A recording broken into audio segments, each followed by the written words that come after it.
Hello there and welcome to my channel. My name is Caitlin Maharg. I am a narcissistic abuse survivor. So my channel is all about narcissism and learning about narcissism, talking about it, and talking about my experience with narcissism. And I hope that it helps some of you out there learn about this personality disorder. And if you have dated someone with this personality disorder, just to know that you are not alone in what you're going through. I know it's easy to feel alone and invalidated when going through this.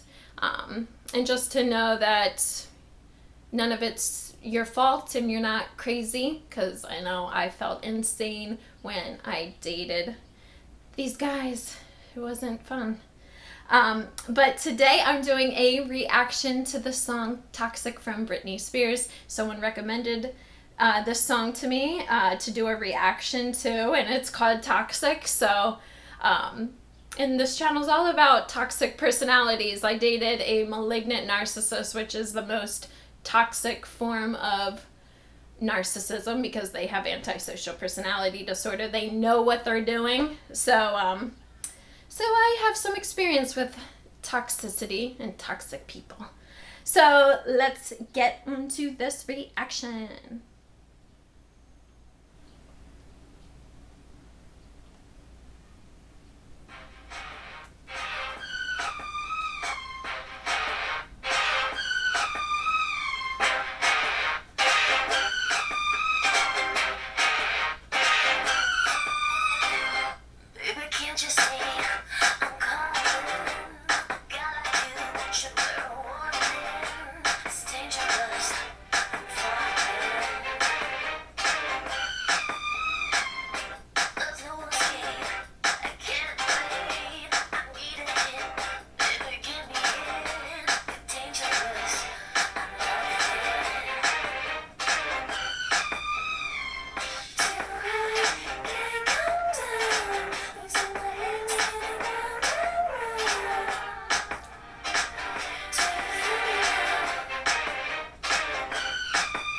So already, she's talking about a guy, like, he needs to wear a warning, and that she just needs another hit of this person. And if you're dealing with a narcissist, it feels like that you have an addiction to them.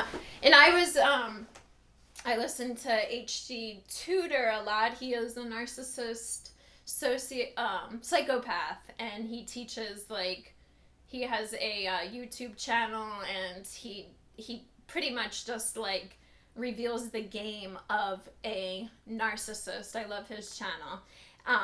But he says, as an empath, which I consider myself an empath, and other empaths out there, we are naturally addicted to narcissists for some reason. We just develop an addiction to them, and that's why it's so important to learn about narcissism and this love bombing phase and all the red flags, because you get addicted through this love bombing phase, and once you're in this love bombing phase, once you have that addiction, it is hard to let go. You just want to be near the narcissist. You live for those highs. And when you're with a narcissist, at first it's just all highs. It feels so intoxicating and like you're living in a fairy tale world. But then you go through this devaluation phase where it's like lows and highs and everything's all over the place and nothing is consistent and stable. And that makes you even more addicted to them because you're just hoping to get back to those highs again. Let's play more.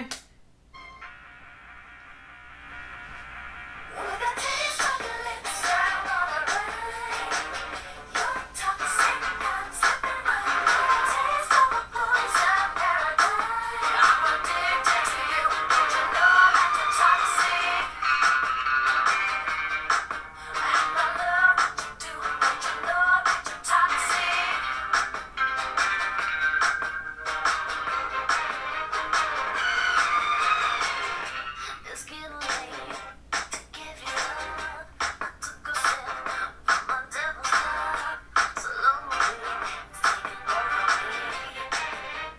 Yeah, she says like she took a hit of the devil's cup and she just wants him again. She's addicted. And yeah, I mean, it felt like this with my malignant narcissist especially. Oh my goodness, I was so addicted to him. And it was the games he played too, the gaslighting, the projection. Oh my goodness, just constant mind games. And I couldn't get my mind off of him. And you're addicted to this person and it feels so good and you're living in this high, but it never lasts. And that's why I mean, it's like any addiction, it's bad, You feel this high, you feel like everything is great, but yeah, like any addiction, it's not good for you. When you're in a healthy relationship, it shouldn't be such this up and down thing. And this high and addiction happens because of all these highs and lows. Yeah, let's play more.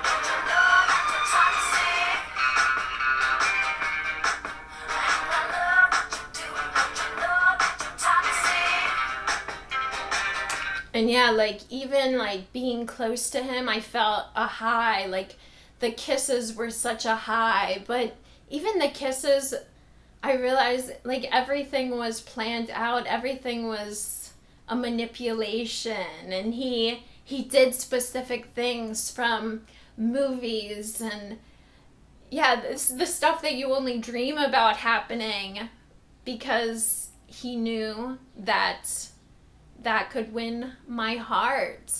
And I guess narcissists do this ideally. They idealize you in the beginning too. But I think with the malignant narcissist, he knows what he is. He knows what he does. He knows it's all a game. And the words that would come out of his mouth, like at first these words were so, they were music to my ears. They would just make me melt. But then as I as I dealt with him more and more and more over the years, like this narcissist, the malignant narcissist, was in and out of my life numerous times throughout a period of 8 years.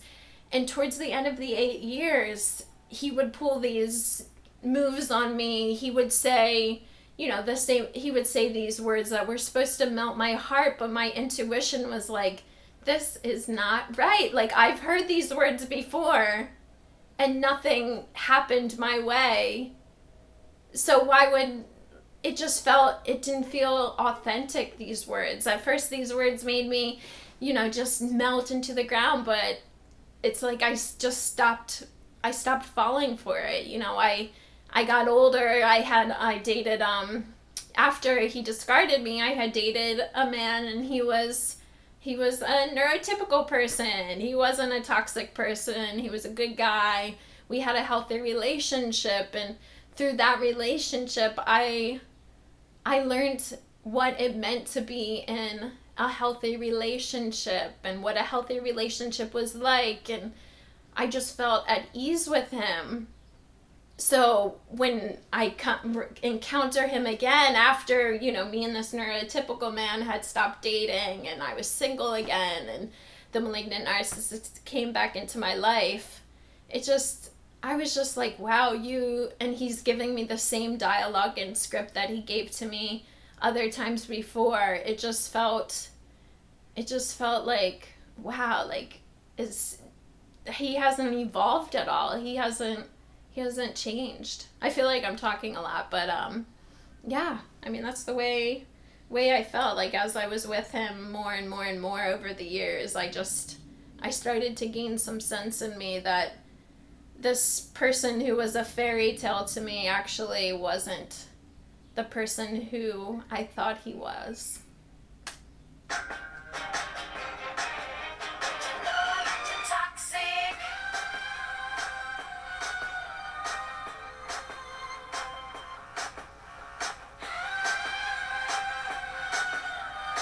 And this actually does make me think about, like, my narcissist too. Like, he told me he was into, like, spy games and everything. Yeah, which, I mean, again, I think it's like, that's a part of his personality. Like, he's behind the scenes plotting things, plotting manipulation to do to people in his life, and it's like discreet, and yeah, he's trying to remain hidden. But there is this, as a malignant narcissist, from what I hear, they're narcissists, they're sociopaths, they're sadists. They enjoy seeing people in pain, and they gain sexual pleasure from it. And they're also extremely paranoid, and they're most likely paranoid because they are doing shady shit at all times. And, you know, it's probably in the back of their head that one day they are going to get caught or exposed, but they just don't stop. They're just constantly, you know, on the lookout. But it doesn't prevent them from doing shitty things all the time.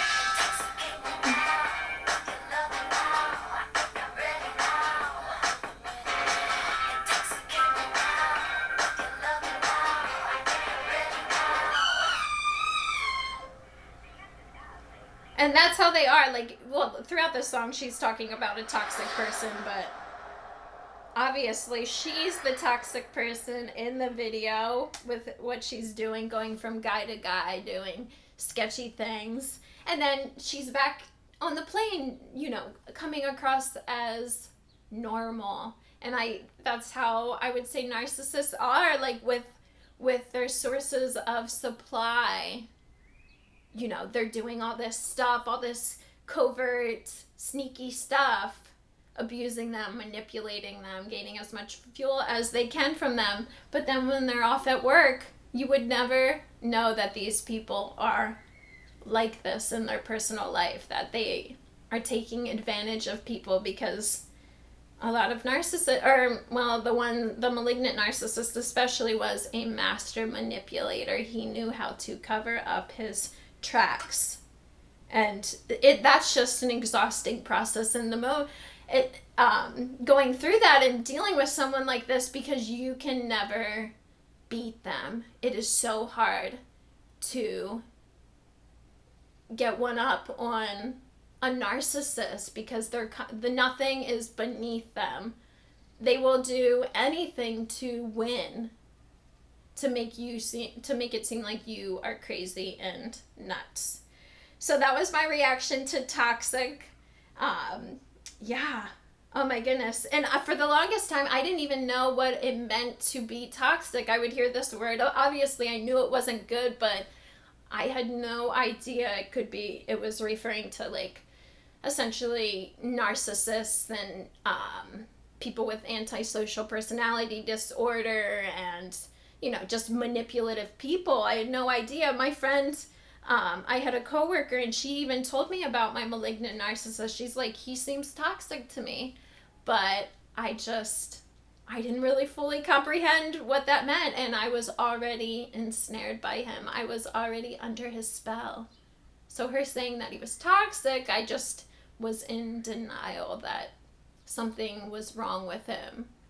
I mean, not completely. I knew he had issues, but yeah, I didn't see them fully and clearly.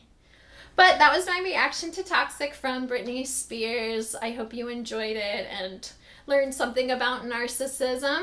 please, if you like the video, give it a thumbs up, comment, and subscribe so you can watch more videos. Alrighty, thank you for watching, and I will see you soon. Bye-bye.